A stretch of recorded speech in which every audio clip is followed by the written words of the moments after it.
চট্টগ্রামের পাঁচলাইশ থানার জিসি মোড় এলাকা থেকে নিষিদ্ধ ঘোষিত ছাত্রলীগের এমইএস কলেজের নেতা বিজয়কে গ্রেপ্তার করেছে পুলিশ। পালাতে সে একটি ভবনের সেপটিক ট্যাঙ্কে পুঁজি করেছিল, কিন্তু সেখানে লুকিয়েও শেষ রক্ষা হয়নি।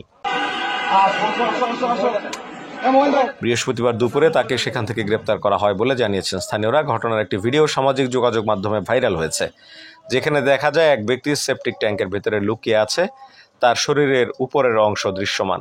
একজন পুলিশ সদস্য তাকে আসো আসো বলে আহ্বান করছেন।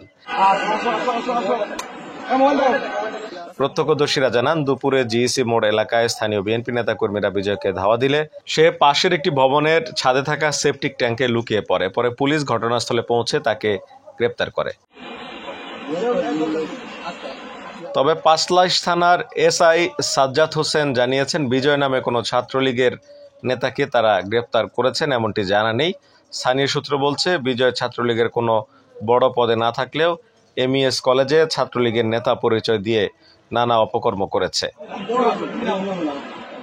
আপনার স্বপ্নগুলো আকাশ ছুবে প্রবাসীর হেলিকপ্টারের মাধ্যমে। বিয়ে, জন্মদিন অথবা যে কোনো বিশেষ প্রয়োজনে হেলিকপ্টার ভাড়া করতে যোগাযোগ করুন স্ক্রিনে দেয়া নাম্বারে। প্রবাসীর হেলিকপ্টার, নিরাপদ ও সাশ্রয়ী বাহনের বিশ্বস্ত নাম।